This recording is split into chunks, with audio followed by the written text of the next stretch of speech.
Hey everyone, and welcome to the GRC Room for Everybody Loves Third-Party Risk Management. I'm Mike Andrews here once again with Karina Klever of Klever Compliance, and we're happy to welcome guest Henry Stanley, who's the co-founder and chief product officer at Fabric. So, with TPRM being challenging and the most common cause of data breaches, there's a lot to talk about here. But before I pass it to Karina, just a couple things. Please feel free to leave comments, and if we don't get to them live, we'll get to them right away afterward, as soon as we can.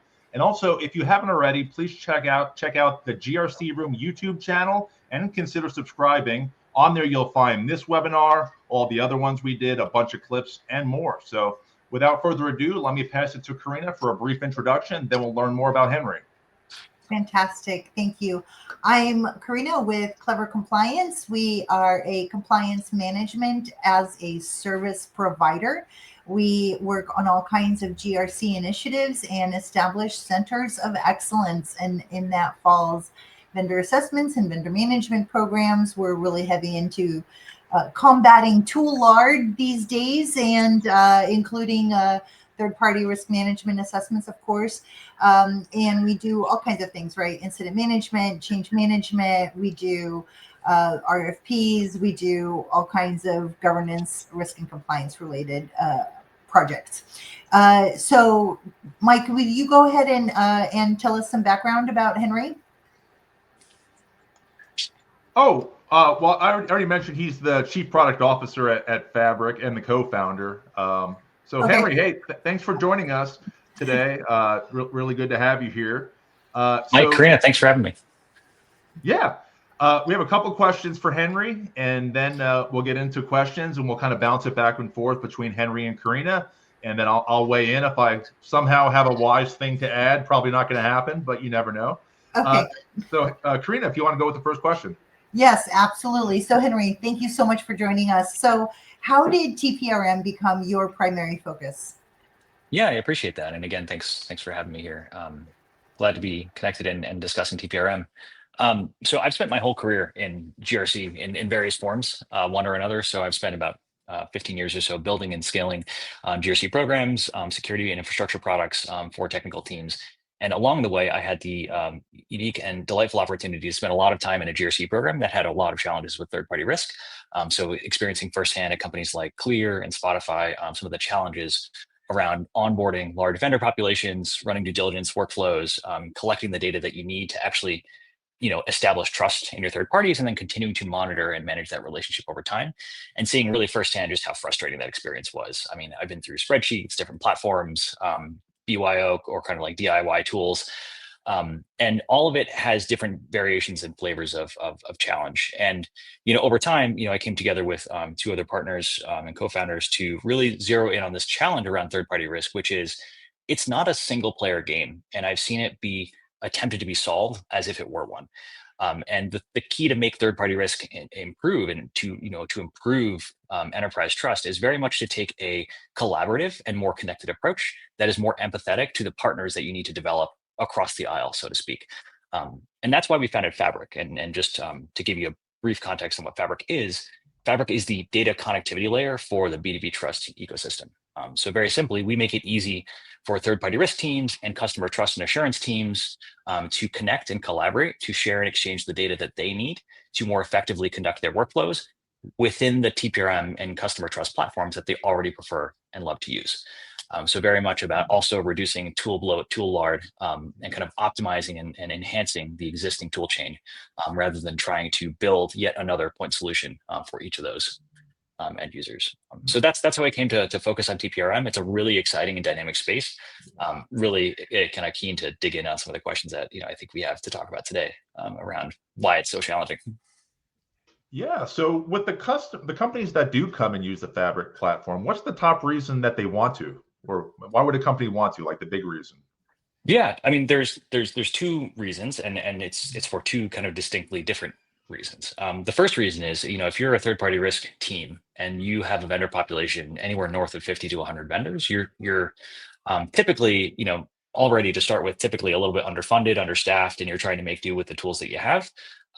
So one of the biggest challenges you often have is trying to run this due diligence workflow and alleviate kind of the cycle time right, for your business partners. You do not want to be the bottleneck from onboarding new vendors and you know, kind of moving the business forward.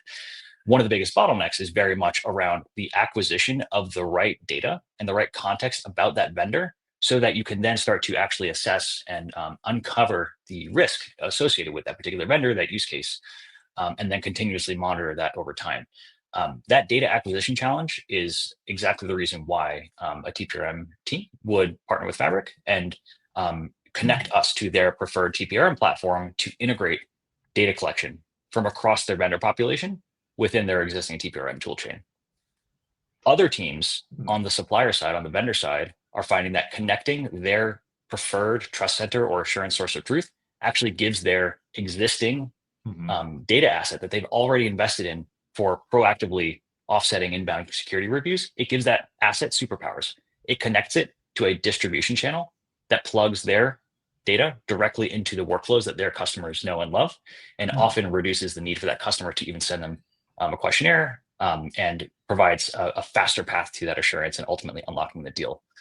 So there are really two kind of actors in what makes Fabric work, and it's very much, we've designed it so that there are clear and equal incentives for everyone to participate in this new way of doing things, that makes it more effective and more efficient for them to work together. Oh, that's awesome. Kind of like a bridge. So with TPRM in general, people like us, we talk about it all the time, but some business leaders aren't aware of it, aren't aware of the importance. So what would you say if a business leader asked why TPRM is such a challenge, Henry? I think it would depend on where that business leader is coming from. But, you know, frankly, for perhaps like a less informed take, maybe you're talking to your CFO, or you're talking to maybe a technology leader who is not kind of in the weeds on security and governance challenges around TPRM. I think one of the biggest challenges is very much that TPRM, like I said, is not a single player game. It is very much a business problem that is not solved by you and you alone, and you cannot control the inputs to that process. And a lot of folks who are more process oriented and trying to kind of build get a little bit hung up on this big unknown at the very front out of the process. Who is the vendor? What is their deal? What assets can they provide to me? And what leverage do I have to compel them to provide me the best available or best quality kind of assurance information so that I can make a more informed decision?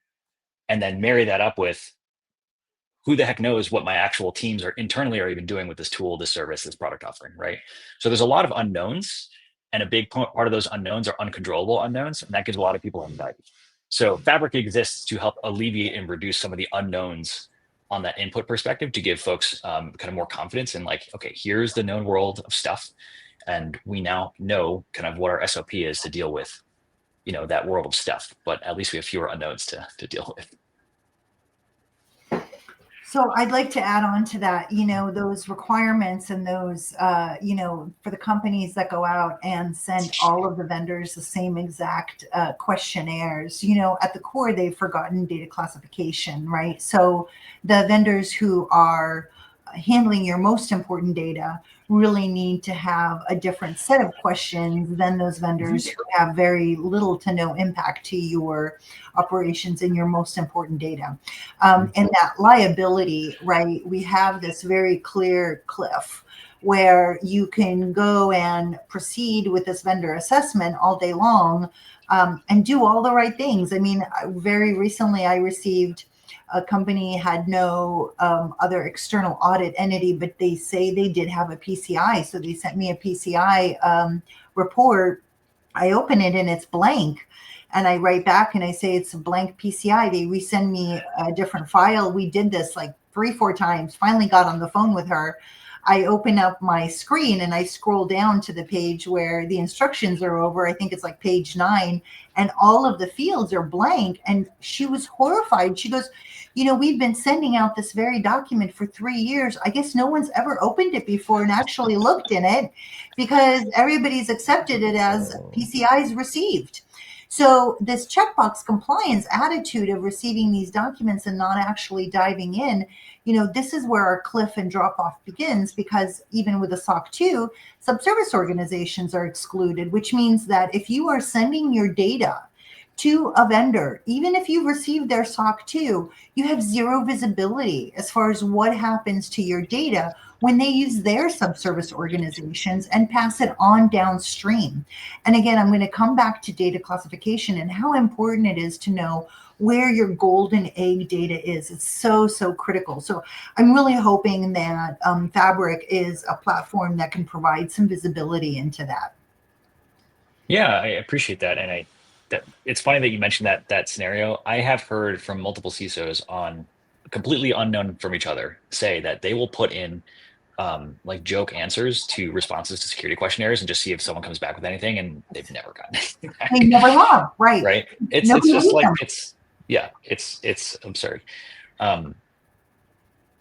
Yeah, this period. It's pretty ridiculous. So there are things that are changing, right? And I think that people's attitudes are shifting towards, I mean, they are shifting towards more and better assurance, and there are tools that are becoming more and more available to catch cases like the empty PCI AOC or whatever it was. But man, yeah, it's pretty nuts that this whole function, multi-billion-dollar industry, kind of exists with these big holes in it around some of the incentives. Yeah, great point. I've seen that as well. It seems like when a company sends out a questionnaire, sometimes they're taking it seriously, but more often than not, they're looking for to see if you kick back at it. And if you say, no, you're not doing it, then they could say, oh, well, they didn't do it right. Or if you sent it, I think a lot of times they'll just open it up. And if the answers look like you know what you're talking about, they don't say anything. Because I think I've gotten like follow-up questions on like maybe 1 or 2% of any questionnaire I've ever submitted. And I'm not perfect, as much as I tell my wife no. Yeah.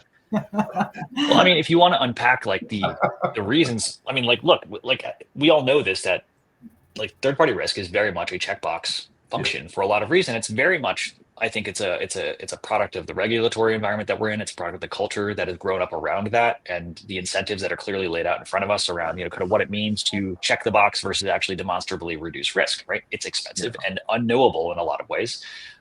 Even, I don't know if you follow Michael Rasmussen, grandfather of GRC, one of the recent newsletters, he was talking about the perception differences in the EU market versus the US market, and how the EU market is so much more focused on actual risk outcomes, materially and demonstrably reducing risk exposure and driving better outcomes. The US is very much focused on the posture and like demonstrating that you are satisfying the posture. I mean, that couldn't be clearer from just how we all live and breathe and experience this.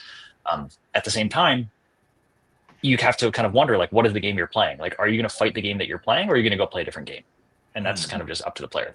And it's interesting that you mentioned that. I'm actually working on a NIST2 project right now and doing a comparison between the fines that have been imposed by the EU that completely bypasses and sees through the fluff that we have out here, and the $2,500 SOC 2 assessment that you get in a few weeks, right? They really don't much care about that. They want to actually see the true handling and the true risk assessment of how you're running your business compared to this noisy kind of bell and whistle stuff we push in front of people and try to kind of confuse them and spoof them. And so it's very, very interesting to see how supply chain is such a core part of the NIST2 requirements. And, I was so happy when NIST CSF v2 came out with that govern ban, because it's so very heavily focused on vendor management and TPRM, but I'm not seeing a lot of it being adopted because it's a heavy lift to do it the right way. And so it's almost like, it's a little better to just kind of ignore it and hope you just don't get caught. Yeah. TPRM at its base is a game of incentives, and you just have to really look at what is the environment that's incentivizing whoever. And if you can walk back from that, you'll know very clearly how they're going to behave. Well, and I mean, the other thing is companies will say, senior leaders will say, oh, Karina, we've got cyber insurance coverage. Well, the workflow there typically is that agent sends the point of contact at the company a questionnaire. That point of contact sends it to IT and says, make sure all these answers say yes. It comes back and everything says yes. The policy gets issued, but then when push comes to shove, there's nothing but holes in those answers. And so it you're not doing yourself any favors. You're only really kind of shortening yourself. Yeah, yep, absolutely. I do think we're seeing a shifting trend there as well, for just from like an insurance perspective. And just to be clear, this is not what Fabric does, but I do see more and more that insurance providers are increasingly reluctant to just accept that at face value, and they are advocating for more integrated deployments Great. of like local agents, of local visibility, local monitoring, right, to gather proof. I don't think it's pervasive. I've seen use cases like this increasingly adopted, but I think as an industry, like cyber is waking up to that, insurance, and I think that's going to cause a cascading ripple of kind of, you turn on the lights and the roaches scatter. Hopefully, Yeah. hopefully. So we'll see. Yeah. So Henry, we talk a lot about universal standards and frameworks that hopefully could figure out the problem. But why have none of the universal standards and frameworks, kind of like the Vendor Security Alliance, for example, become the industry standard? I know Vendor Security Alliance is used by thousands of companies. It was created by security leaders from Airbnb, Dropbox, Atlassian, and others, but it hasn't taken off. Why do you think that is? I mean, it goes back to incentives, right? It's like, why would you adopt the standard? Well, it's because everyone else is using it, and it delivers you some measure of efficiency to kind of be given the promise that, if I go and invest the work and kind of translating everything in my world into this new thing, that it will deliver me this efficiency and I will be able to communicate with the world according to that adapter, right? As long as everyone's on USB-C, we're good. Obviously, not everyone's on the USB-C of TPRM frameworks or cybersecurity frameworks, because there are so many of them. And the reason there are so many of them is because everyone is different. This whole world is a messy mosaic of fragmented different programs of different maturity states and different segments and industries. They should not be using the same framework. Absolutely not. The frameworks should be taken as guidelines to inform your maturity and your growth and progression over time. They should never be like the thing that you do and then you're done. And I think we kind of lose that in the sauce a little bit. So, I think the adoption of a universal standard isn't really what is important. And I don't think we should ever dream or hope for that unless you see like a very stringent regulated environment. It's more about how can we, and frankly, like, this is one of the gaps that we see in the market, is like, how can we enable people to more effectively translate between all of the different standards and frameworks that they're kind of being required to adapt to. A security questionnaire is just one company saying, here's my standard, here's my framework, please go adapt to me. And when we talk about the challenges of TPRM, we're literally talking about hundreds to thousands to even millions of organizations hawking different frameworks at each other and saying, please adapt to my framework. Correct. It's just not sustainable. Well, I think we have to remember that frameworks are really created as those bumper guards, right? But they're also written to be vague and ethereal and nebulous by design, because they have to be applicable across industries, across maturities, across company sizes, across locations. If they're not written that way, they won't sell. You won't get the certifications, you won't get the class attendance, right? So you have to almost, with the framework, just throw out that concept. You have to say, here's a few controls that basically are going to say, show that you're kind of doing this, show that you kind of have a program that may address this. Okay, maybe you have a policy. So what do people do? They go to some generic policy creator full of ethereal, nebulous words that don't at all align to your actual, real, true operations, just so that they can show it to the auditor and say, leave me alone. But that doesn't, at the core, address the management of their vendors and assessing the risk that those vendors may bring to their actual company operations. Yeah. And to be fair, there are many cases where frameworks work and are universally and widely adopted, right? I mean, obviously, and even in TPRM, right? We look at like HECVAT is a great example of a standard that's widely adopted by higher education institutions. There is an efficiency there because all these organizations got together and said, we will trade and share information according to this framework. And it does deliver that efficiency within that network, right? And if we start to think about frameworks as almost like networks, I mean, this does open up an interesting way of looking at what it means to adopt a framework. It means that you are just joining a little subnetwork of a place where it is easier for you to communicate with another party. And what Fabric's mission is to enable you to more fluidly move around all these different subnetworks so that you can more seamlessly exchange the information that allows you to more effectively communicate and connect and collaborate with the partners that you need to do business with. That's good info. All right. For this one, we're going to go with Karina first. So, Karina, I've heard you talk about numerous, and you always explain it well. So, which of the many TPRM related incidents stand out to you the most, and why is that? You know what? There are so many right now I'm thinking about. I'm going to go ahead and pass it to Henry for a second while I decide which is my favorite. I mean, I don't make me pick a favorite. Like, none of them are good. None of them are fun.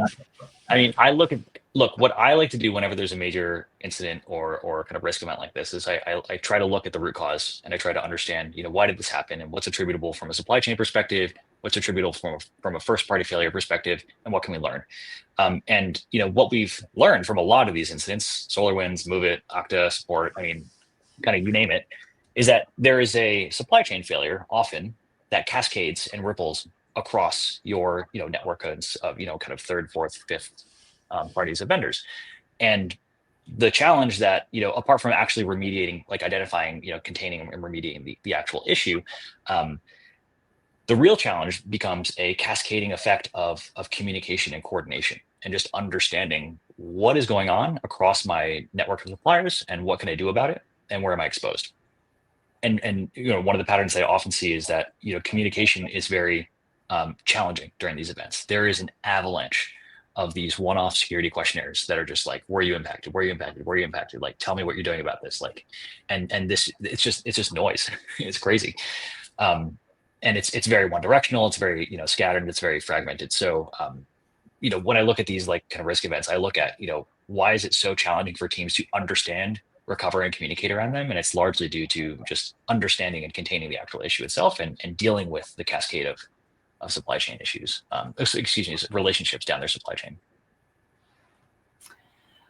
So I am going to actually, I'm going to mention this one because it just came up the other day. I think we talked about it, Mike.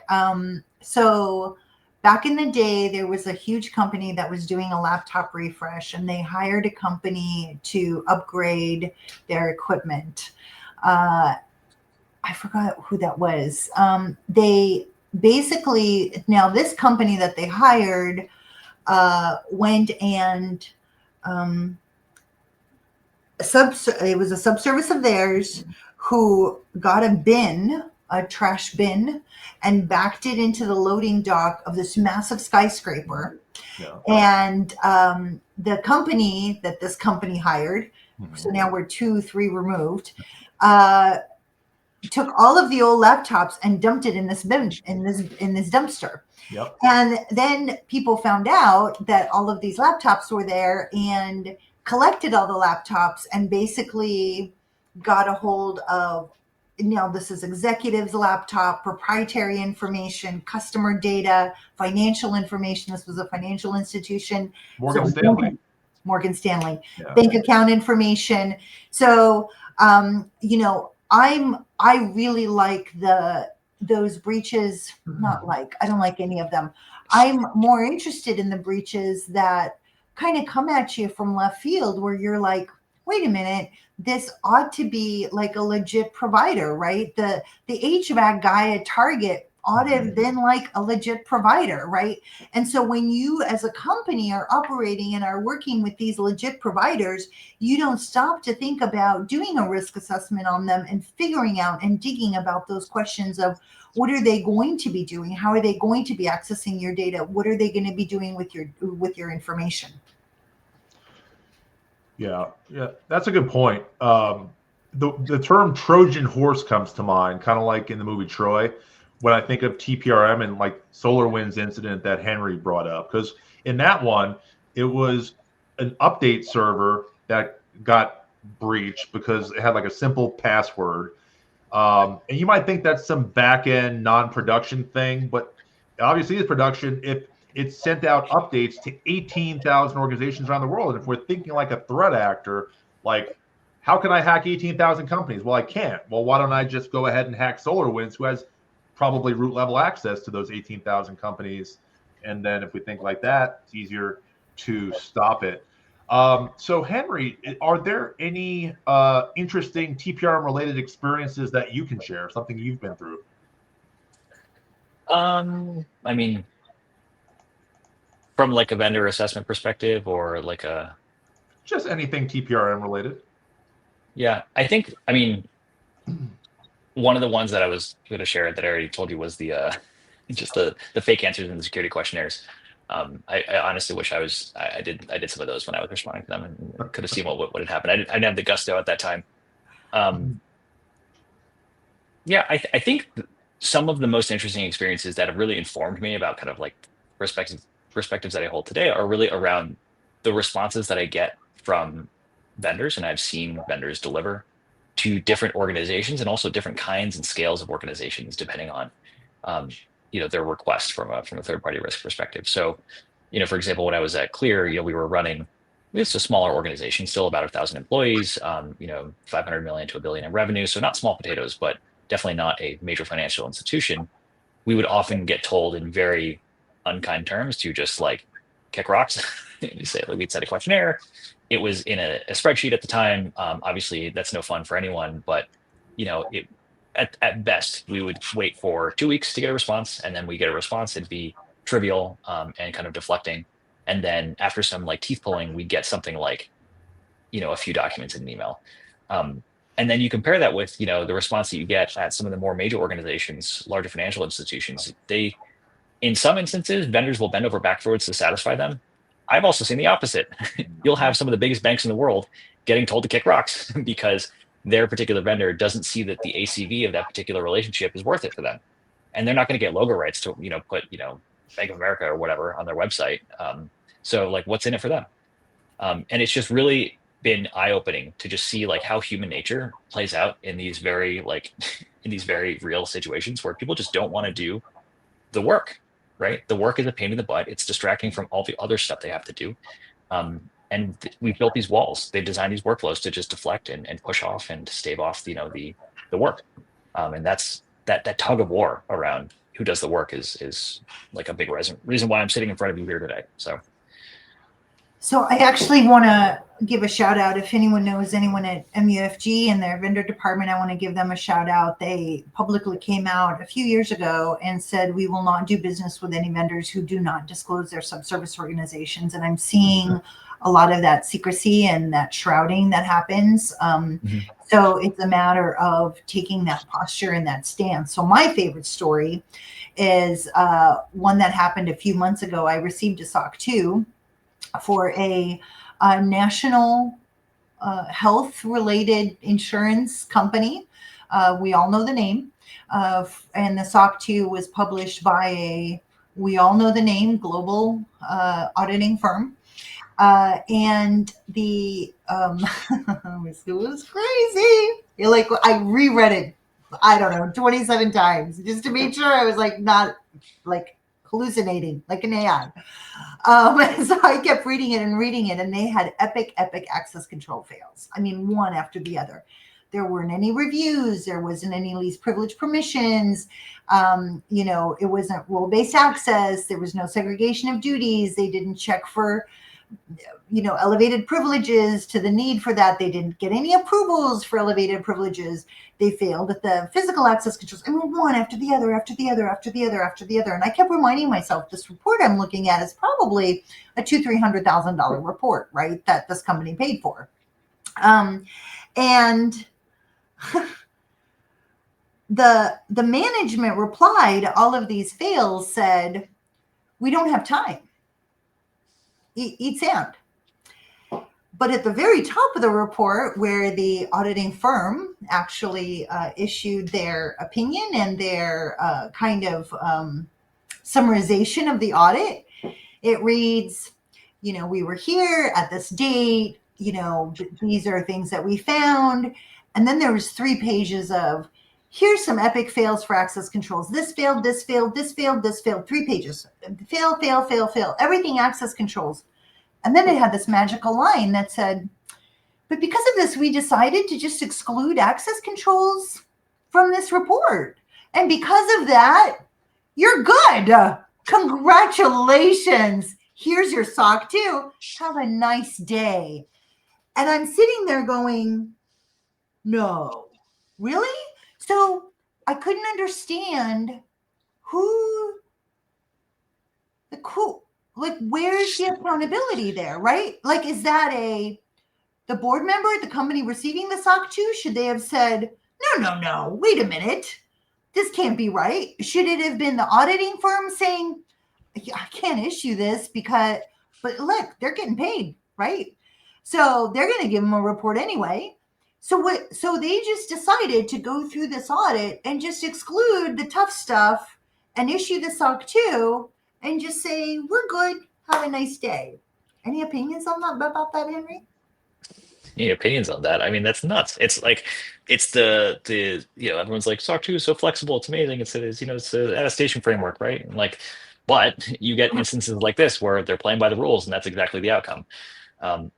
People are not built to like read 50 to 100-page documents, dozens of them a week, and to draw these conclusions. It's just not what they do. And regress to the mean. Do you have this document? Good enough. But the analysis that you kind of gave there with a discerning eye, with an experienced perspective, although probably didn't need that much of an experienced perspective to see those glaring holes in that. Yeah, pretty easy to see kind of why there would be gaps. And again, I like how you called out who's accountable. Where is the incentive for accountability come from? Where does that come from? And the only one that I can see really materially playing out is, number one, regulatory, which we really aren't going to get from a SOC perspective, but we might get from the ICPA, right? If they start jumping in on some of this stuff, it's ish. But two, it's really commercial, right? It's when our customer is going to start looking at these things with more scrutiny, starting to evaluate, hey, there is a quality issue here, and I'm not going to accept the assurance that you're delivering because it does not meet my definition of what acceptable assurance even is. And those incentives need to be understood too. Right. But even in that conversation, right, the company is hiring this global auditing firm as that kind of assurance, right? They're saying, hey, if that company gives me a SOC 2, I'm good.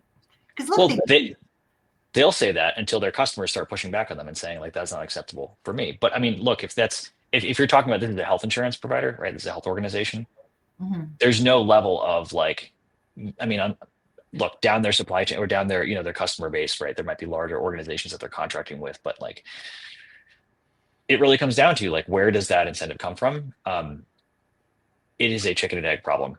I haven't seen much from AICPA really coming into the issues that we're seeing with checkbox compliance on a lot of these GRC platforms, mm-hmm. issuing these SOC 2s very quickly and easily, mm-hmm. right? And I mean, there's some balance that's definitely required out there, right? I mean, there are some things in your environment, yes, that you don't need to do screenshots for. Hell yeah, right? I mean, if you're connecting to a secure environment and you can gather evidence passively long-term for a control that's valid, that is required as part of evidence gathering for your audit program, regardless of whether it's for SOC 2 or an ISO cert or whatever you're trying to do, rock on, do that integration, use AI, do that the smart way. But there's also a good level of human decisioning, and I'm just not seeing any, I was stumped with not knowing what to do with that situation. Who do I complain to? What was were you assessing that particular provider? I was hired by a company. Klever Compliance was hired by a company to do an assessment of their HR related vendors. Mm-hmm. And this was one of their HR related vendors. So from an HR perspective, I do kind of want to throw a bit of a plug in here, and it's been working. So just in case anyone's interested, if you're doing any HR specific vendor assessments, ask them and try to intercept at contract signing if possible, if there's a way to do a global opt out of marketing material. Actually, a lot of people are taking this after we do some negotiation on their contracts and SLAs and things like that. So and the employees love it because they are not getting bombarded with stuff. So just a bit of a hint there. That's a good tip. Yeah. So Henry, I've seen you post about this numerous times. TPRM is often about leverage, where big company, maybe a Fortune 500 company, stand there like a sumo wrestler, bouncing off the child, which is the startup in this case. So what's the right way for a larger company to use their leverage without just completely taking advantage? Well, I mean, if you have leverage, you could take Just use it advantage, as right? much as And possible. it's, yeah, I mean, look, if you are gonna like optimize for your local win, right? If you run a TPRM program and you do not care about vendor experience and you do not care about building partnerships and building beyond the initial vendor intake, right? Because this is a relationship you're building. You will do things that are very kind of reductive and very like archaic, right? It's like, thou shalt log into my portal and answer 500 questions, right? But I think that like putting maybe like the right way to use your leverage, I think is maybe not exactly the question to ask. It's more about like, what does leverage afford you the opportunity to do that would be harder to do if you didn't have that leverage? And I think that that leverage can afford you the opportunity to build a stronger relationship with a vendor who would otherwise not be giving you that time of day. And in that, having that stronger relationship, you can build things like more continuous, communication. You will be able to, you could even do an on-site visit and not frame it from like, yes, maybe you're doing an on-site, audit or something like that, but you're actually go out to dinner, get FaceTime, like build a relationship with a human on the other side. And I think that we lose sight with all these tools and the automation and AI, like TPRM is fundamentally a trust and human problem. Like trust is a human thing. You can't automate trust. You can automate all of the ingredients that go into enabling you to more efficiently get to a conclusion. But I believe that, a big part of building a trusted relationship does include FaceTime and actually talking to someone. So as a larger organization, you have the tools and you have the ability to, lead that conversation, lead that narrative with your vendors and treat them like partners. And that's what I'd like to see more folks doing. I do see some larger TPRM organizations do that, and playing more of a, like having a bit more sympathy to like, what is the actual experience of my partner on the other side of this thing, rather than just hawking a portal and a questionnaire at them and calling it a day. Yeah, that's a great point. Karina, what do you think about that one? So I think that if two parties are at the table and they really want something to work, it's a matter of figuring out where the compromises are. This is where risk management becomes incredibly important, right? If you've identified the risks for a particular vendor that you're assessing, now it's up to that management team making the decision on that vendor to determine what are they willing to live with and what are they willing to not, what can they not live without, right? So if you do that risk assessment the right way as part of your vendor management program or your TPRM kind of assessments and vendor life cycle for new vendors and onboarding vendors and even existing vendors that have a contract coming up, that risk grading will become very important for when they make that decision and do that contract negotiation and have some more collateral of what to ask for as part of that contract conversation. Because at the end of the day, if it's not in writing, it doesn't exist. So which is kind of counter to building a relationship. But build the relationship first, do the risk assessment, and then it's easier to document things, because what if the person you built the relationship with, they go on to the next job, you may have become BFFs, but you still want something that you're expecting services for, you're expecting a product for, you're expecting goods for, right? So you still need that open-eyed kind of determination on how to handle that vendor and what to do with that vendor as part of that TPRM process. Yeah, totally. Yeah, definitely not advocating for like naively just saying, hey, let's just be friends. Like, I think the whole point is like, what tools do you have at your disposal to start building that relationship? And then what can you build with that relationship now that that's in place? Yeah, absolutely. That's a great point. Even if you do have the leverage, I would think it's important to balance quantity of questions that you ask with quality. Because if you ask say you're at a big company and you see a startup that has something absolutely amazing, like maybe they want to work with Henry's company, and it's like a 5 or 10 person startup. If you ask them 600 questions, you're not going to get 600 amazing answers.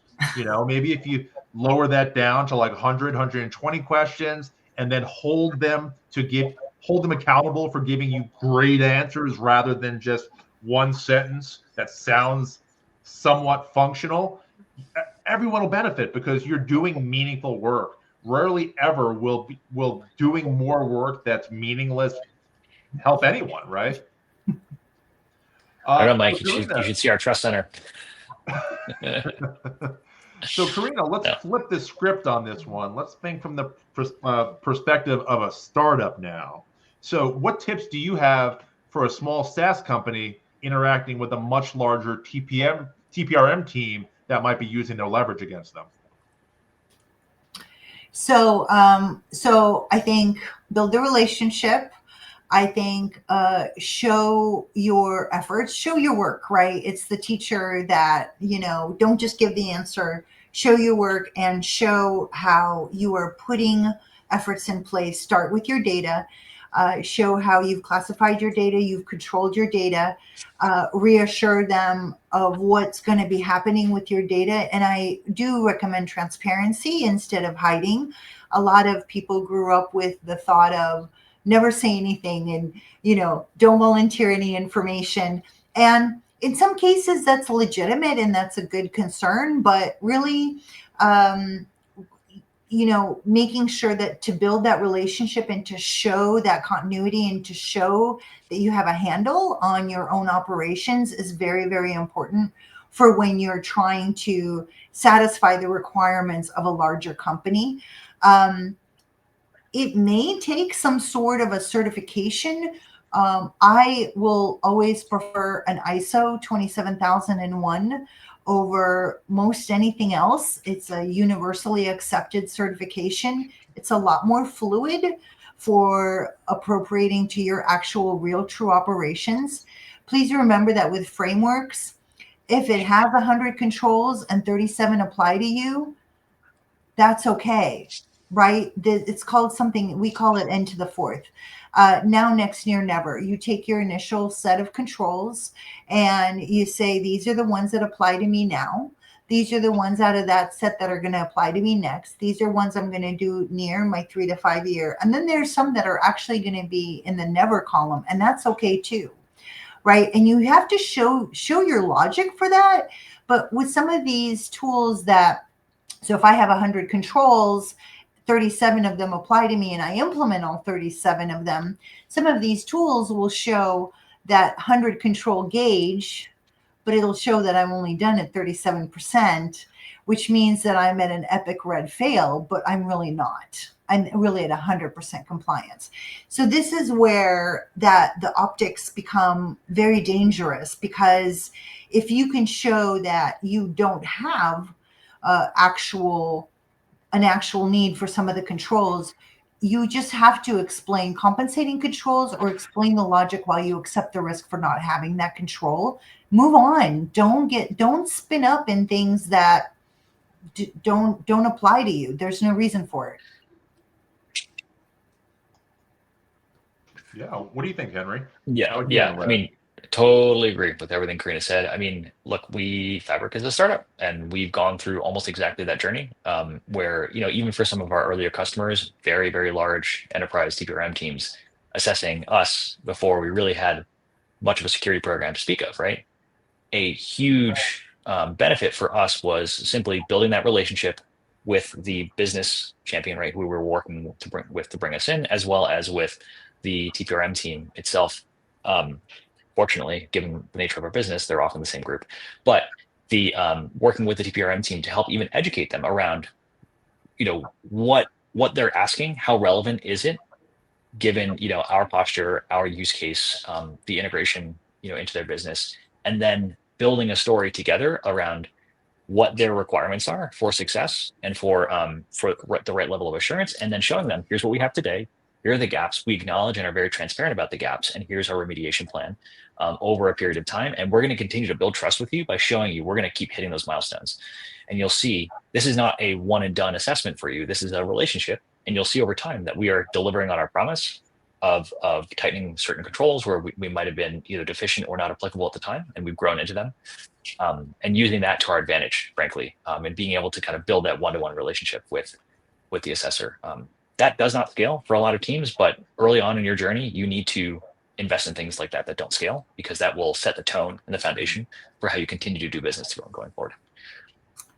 Can I answer a question from one of our attendees really quickly? I think this is important. So we have a question about AI. So I want to give a really quick narrative. AI needs to be treated like it's a vendor. You have to apply the same due diligence to any AI functionality that you have in your environment. You have to ask, what are you doing with my data? Where is it going? What are your subservice organizations? The same critical questions you would ask any other company. It's very, very important. There was a lawsuit very recently by a note taker, an AI note taker. The scenario was an executive was speaking to a salesperson. They developed a relationship over several years. Every single time the AI note taker was logging very company proprietary information. The boss is a bitch. Here's our finances. Here's who is horrible on the team. Here's what our projects are going to be. This is what our next marketing campaign is going to look like. We're coming out with this exciting product. So the executive is telling this salesperson all kinds of company information, all kinds of information. The data that is being stored by the AI company gets hacked. The executive gets pulled into the board meeting and is confronted and is asked why he's relinquishing and sharing all of the company proprietary information out to the world. And he has no idea what's happening. All of that data has now become public knowledge because that data set has been hacked. So a few lessons here. Create an AI policy for your company. Drop everything and do it right now. Your people are using AI. They're curious about AI. Give them parameters and give them guidance. Tell them what you think is okay and what isn't okay. Make the decision. People are afraid to make decisions because they're afraid they might make the wrong one. If it's a wrong decision, change it in a half a year. Monitor the activity. Do something different then. Pivot if it doesn't work. And keep doing it over and over as long as you need to. That's called normalcy and growth and scaling to your operations. It's a normal thing. Publish it, make a decision, give your people guidance on what to do with AI. Treat your AI as any other vendor and ask those very serious due diligence questions. The lawsuit was actually settled by this AI note taker. We have a lot of posts on Klever Compliance about OAuth grants. Talk to your technical team about broad accessibility through some of your tools that you're allowing in your environments that give access to calendars and emails and all kinds of tools that, quote unquote, make it easier. Ask where all of that data is going and perform the due diligence on all of this. I'm not saying don't use AI, just be smart about it and ask the questions of actually where is all of this data ending up. You just kind of be smart about it. Who's accountable? You're accountable because you did not do the due diligence on the tool that you have chosen to be present in your environment. Because if you are going to be asking the right questions out of that vendor, then you're actually going to know whether you want to do business or not with them based on their answers. And that's what third-party risk management is. Yeah, that's a great point. You know, if like you think you're having a confidential conversation with someone, maybe even you have an NDA in place with them, and then before you know it, there's another attendee in the meeting taking notes, and it's some AI company, and you go to LinkedIn and you're like, oh, this is a 3-person AI company. You're like, would you want to send them that data? Oh, you wouldn't? Well, you did. You had them in your meeting, so you do need to hear to account for that. Henry, so one of the things you're most passionate about on LinkedIn, and you speak to it really well, is trust centers. So what are your thoughts on trust centers, and are they for everyone, or who should maybe stay away from that sort of thing, if so?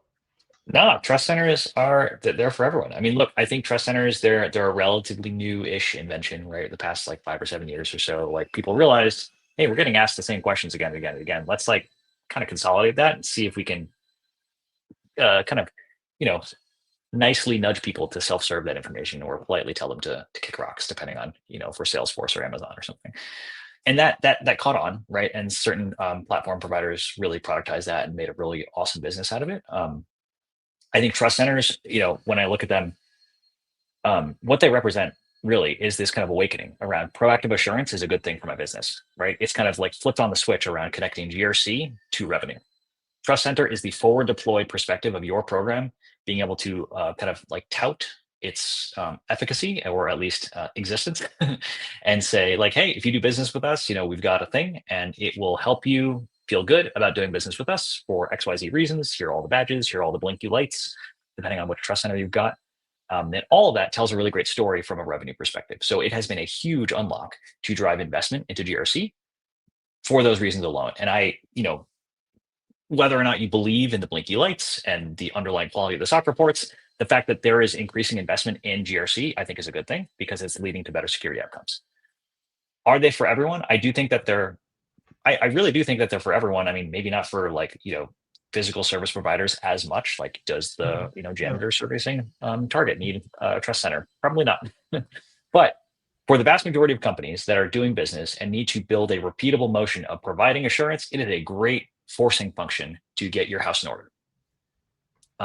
So yeah, period. I think they're a great thing. I think more people should be adopting them and using them. I don't care or have a strong opinion on which one you use. I think they're all becoming quite commoditized. Very simple, similar pattern around documents and access control and NDAs and et cetera. But I think they're great, and they're increasingly becoming a bridge, an external facing bridge into an internal GRC kind of platform or posture management tool. So folks are finding that they're more integrated ways of like saying, hey, here's how I run my program, and then here's how I showcase it externally, which is awesome.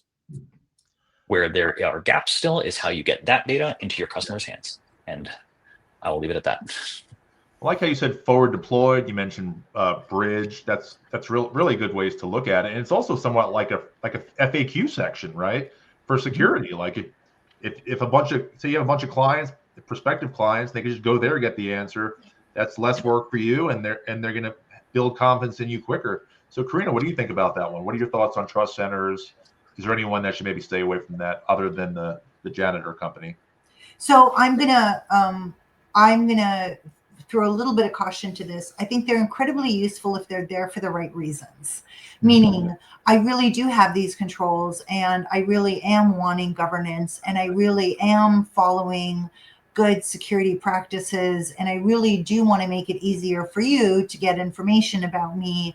So I'm going to get this out there for you for your convenience, not as a filler, not as empty documents that you downloaded from a template somewhere that have nothing to do with who you really are.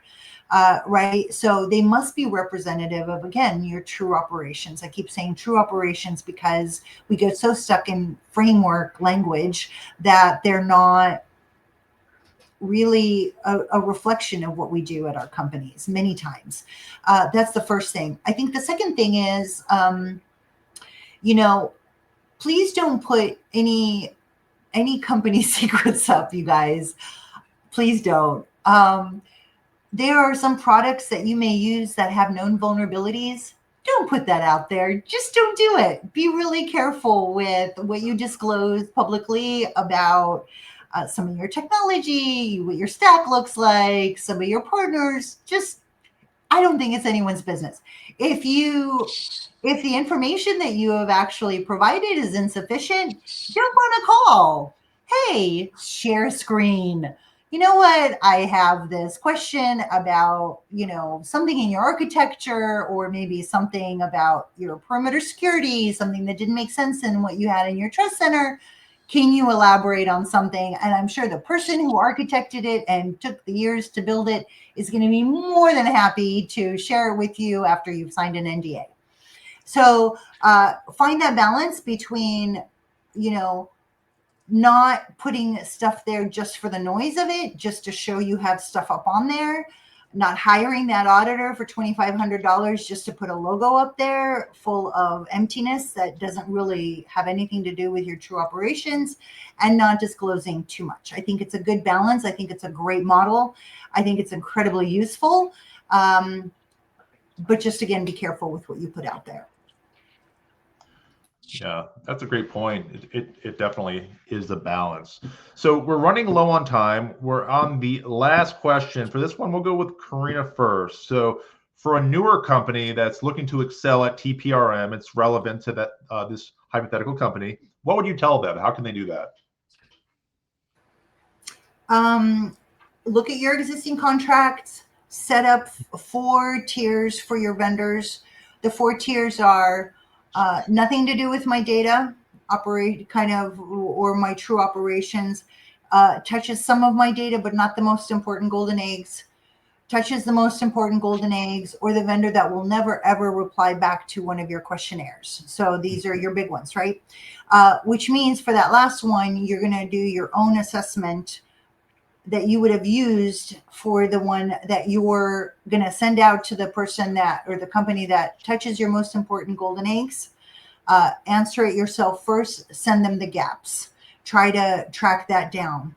And then grade your risks, whether you use colors, whether you use 0 to 4. One of the simplest way to do it is just 0 to 4. 0 risk.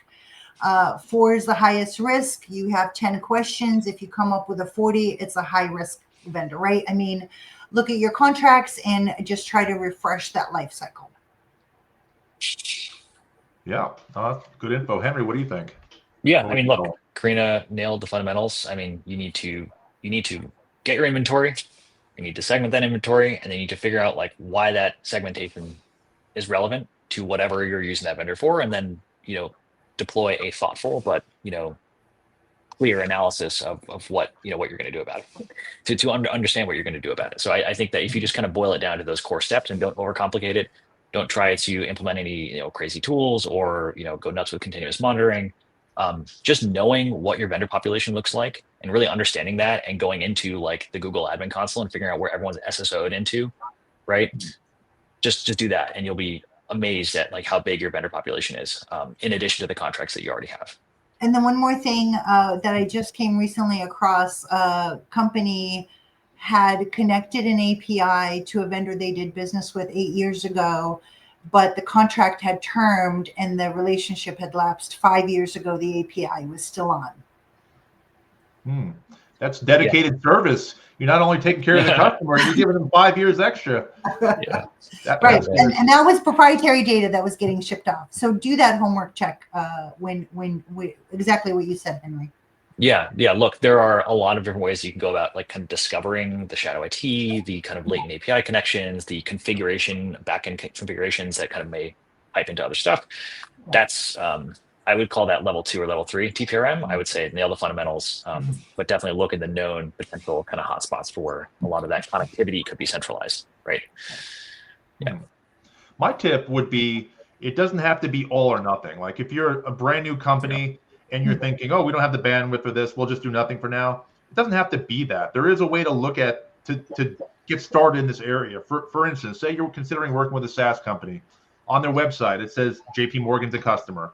If you don't have the bandwidth to send them 100 or 200 question checklist, what you could do is just maybe look, oh, you have a SOC 2 report. Okay, cool. Then when you're talking to them, you say, I see JP Morgan's a customer. Are you going to be hosting and doing everything the same with our data as you do with them? Oh, you do? Okay, great. And look at that. You just leveraged $1 trillion company's TPRM work, reciprocity to some degree. So just get started in some way. We are about out of time. I just want to say thank you to Henry for joining us. Do you have any closing remarks, Henry? And where can the audience find you? No, I mean, Karina, Mike, thank you so much for having me on. It was a great conversation. Look, I've been passionate about TPRM and kind of customer trust and assurance and GRC really for quite a long time. And what we're doing with Fabric is we believe a meaningful introduction of infrastructure for this ecosystem to better connect, to better collaborate, and to solve problems for both TPRM teams and for customer trust and assurance GRC side teams. So if you want to learn more, feel free to hit me up on LinkedIn or check us out at thetrustfabric.com. just a quick teaser, we are coming out with some very exciting public announcements in the next few weeks, where folks can learn a lot more about how this is all possible and kind of what platforms also can do to take advantage of this this infrastructure that we're building. No, that's awesome. And what I like about your content, Henry, is you have deep posts, and they don't all lead to buy our platform. Sometimes it doesn't go that direction. You know, you're there to just communicate and learn and collaborate. It's awesome. So thanks so much for joining us again. Karina, any closing remarks, and where can they find you? We are on LinkedIn only. I'm also at Karina at Klever Compliance or info@klevercompliance.com. My closing thought is, please do not post pictures or videos of your kids online. You're creating a digital identity for them they have not opted into, and creating kind of exposing them for digital theft. Lock their social security numbers down just like you do yours. Thank you for joining us. Super appreciate you, Henry. Thank you so much. Yeah, thanks everyone for joining us. I know on a Wednesday, there's a lot of other places you could be. So thanks for being here with us. If you'd like to connect with me on LinkedIn, feel free anytime. And within the next week, we're going to be announcing our November event. It's going to be a really cool one. So keep an eye out for it. And thanks so much, and have a great day. Thank you.